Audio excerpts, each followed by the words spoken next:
नमस्कार दोस्तों। कुछ बच्चों के मैसेज आ रहे थे मेरे पास कि सर एक चीज़ में थोड़ा कन्फ्यूजन है, वो चीज़ रटनी पड़ती है। जैसा कि आपको स्क्रीन पर दिख रहा होगा क्या बताने जा रहे हैं, उसमें इनको कन्फ्यूजन ये होता है कि कभी कभी पूछ लिया जाता है कि न्यूटन के दूसरे नियम को क्या कहा जाता है, या न्यूटन के पहले नियम को किस नाम से जाना जाता है। तो आज के बाद हम उम्मीद करेंगे शायद कन्फ्यूजन ना हो। इस चीज़ को हम समझाना चाहते हैं कहानी के माध्यम से। वो कहानी, उसका ऑब्जेक्ट आप हैं, ठीक है। आप ध्यान रखिए इस चीज़ का। आप एक बार कहीं टहलने जा रहे थे, आप अपने घर से निकले, थोड़ा सा दबंग बन के, और आप बस में बैठे। तो बस में आप सबसे पीछे वाली सीट पे जाके बैठे। तो वहाँ पे जैसे ही आप बैठ पाए 1-2 मिनट सुकून से, तब तक गलती से ड्राइवर से ब्रेक दब गई। बस अपनी स्पीड में चल रही थी, तो उससे ब्रेक दब गई। अब स्पीड में बस थी और एकदम से ब्रेक दब गई, तो आपको मौका नहीं मिला संभलने का। तो आप पैरों पे नहीं, आप लुढ़कते हुए ड्राइवर के पास पहुँचे। चूँकि पीछे वाली सीट पे थे, तो इतने में आपको थोड़ी बहुत चोट भी आ गई। अब जब चोट आ गई तो आपको गुस्सा आ गया कि बताइए, ड्राइवर की गलती, भुगतान हमको करना पड़ रहा है, चोट लग गई। और आपने मन में ठान लिया कि अब मैं टिकट नहीं लूँगा। तो कंडक्टर आया आपके पास, आप फिर अपनी सीट पे बैठ गए जाके। कंडक्टर आया, आपने कहा, आपने वही शिकायत की कि गलती उनकी, मेरे चोट लग गई, मैं टिकट नहीं लूँगा। ड्राइवर कंडक्टर बोला, सर मेरे मेरे पास ऑर्डर नहीं है, अब आपको टिकट तो लेना पड़ेगा, उसके लिए हम क्षमा प्रार्थी हैं। तो आपने कहा नहीं लेंगे। अब कंडक्टर तो कुछ ऐसे तो बस के अंदर कुछ कर नहीं सकता, तो उसने क्या किया, आपका हाथ पकड़ा और आपको बस के बाहर उतार दिया। अब आपका टेम्परामेंट बहुत ज़्यादा हाई कि यार, मतलब चोट भी लग गई और बेइज्जती भी हो गई। जैसे ही आप नीचे आए, तो अब आपके गुस्से का कोई और छोर नहीं था। तो जैसे ही आप नीचे आए, तो आपने कंडक्टर को एक कस के जड़ा। अब कंडक्टर आपसे डबल पर्सनालिटी का था, आपने एक, तो कंडक्टर ने दो आपके जड़ दिए, और आप आराम से अपने घर चले आए। कुछ समझ में आया, थोड़ी हंसी भी आई होगी। अब इस कहानी को कुछ भागों में तोड़ लेते हैं।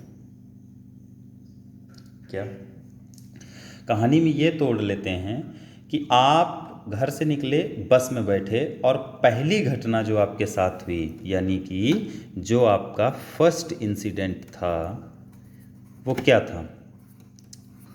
फर्स्ट इंसिडेंट था ड्राइवर का गलती से ब्रेक लग जाना। और जैसे ही वो गलती से ब्रेक लगा, आप क्या हुए, ड्यू टू इनर्शिया आप सीधे कहाँ पहुँच गए, ड्राइवर के पास।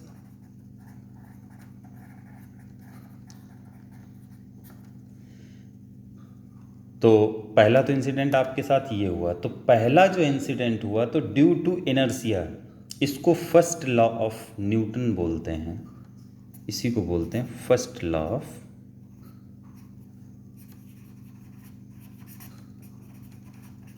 मोशन, या दूसरा नाम इसका क्या है, लॉ ऑफ इनर्शिया। ठीक है, पहला नियम।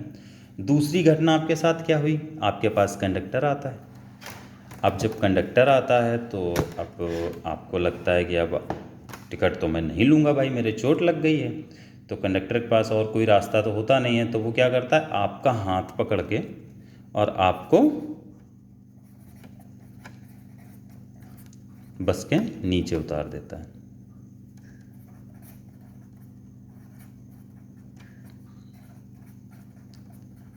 ठीक है। तो ये जो हाथ पकड़ के उसने नीचे उतारा, इट मीन्स उसने जब हाथ आपका पकड़ा, अब चूंकि आप तो उतरने वाले थे नहीं, तो उसने क्या किया होगा, उसने थोड़ा सा फोर्स अप्लाई किया होगा। तो अब जैसे ही आपके ऊपर उसने फोर्स अप्लाई किया तो आपको लगा कि अब तो चलना ही पड़ेगा, तो आप क्या हुए, आप उसी डायरेक्शन में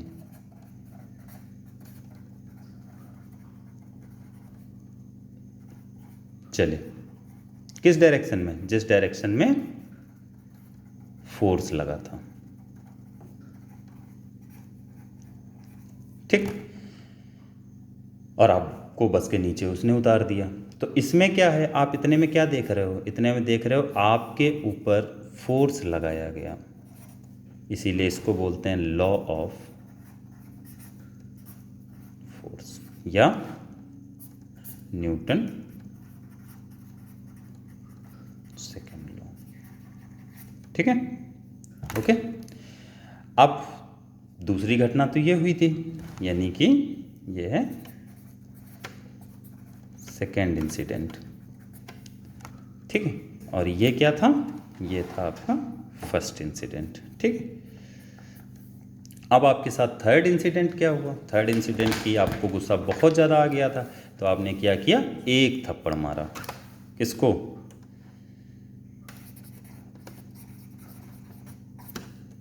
आपने एक मारा, वो डबल पर्सनालिटी का था, उसने क्या किया, उसने रिएक्शन दे दिया।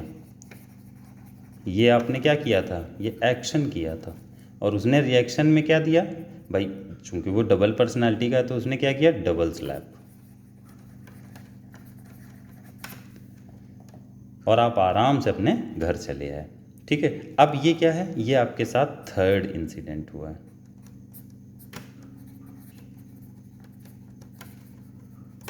ठीक, तो पहला इंसिडेंट क्या था, याद आया, ब्रेक से आप आगे गए थे, दूसरे में जब फोर्स लगाया गया तो उसी डायरेक्शन में आपको चलना पड़ा, और तीसरे डायरेक्शन में एक की जगह आपने एक मारा, उसने दो थप्पड़ खा के आप घर चले आए। इसको कौन सा नियम बोलते हैं, थर्ड लॉ ऑफ मोशन।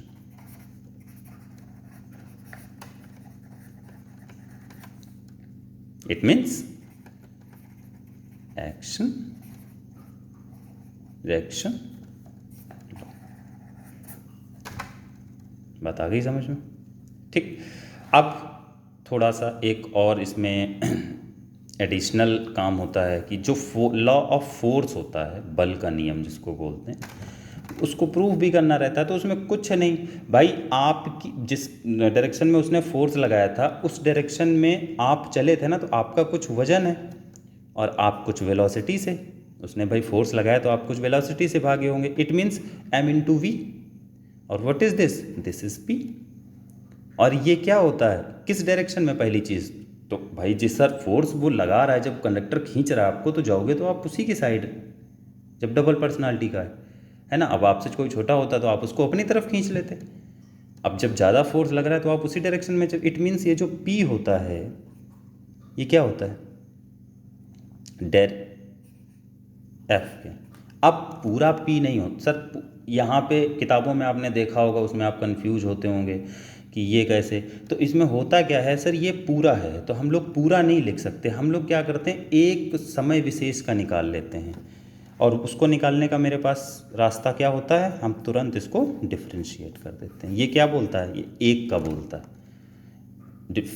आपको याद है ना, डिफ्रेंशिएशन क्या करता है, किसी चीज़ को घटाता है, और इंटीग्रेशन सारी चीज़ों को जोड़ता है। ठीक है, तो हमने ये पूरा था, पूरा सर नहीं कर सकते हम क्या करेंगे, एक समय का निकाल लेंगे, और ये क्या कर देंगे, इसको डायरेक्ट कर देंगे f से। ठीक है, अब आपको पता है f is equal to, f is directly proportional to dp by dt। It means, आगे आप लोग समझ रहे होंगे कि नहीं भी समझ पा रहे हैं, f is directly proportional to dp by dt। It means आप अभी पढ़ के आए हैं p क्या होता है, d by D T mv। m जो है आपको पता है द्रव्यमान है, ठीक है, मास होता है, और ये कांस्टेंट होता है, तो कांस्टेंट का डिफरेंशिएशन तो होता नहीं है, तो ये क्या होगा, इधर आ जाएगा, इसका डिफरेंशिएशन होगा नहीं, और dv बाई dt। और इसके लिए आपको एक फार्मूला जो बहुत इंपॉर्टेंट है वो हमेशा याद होना चाहिए, क्या, कि ds/dt इज इक्वल टू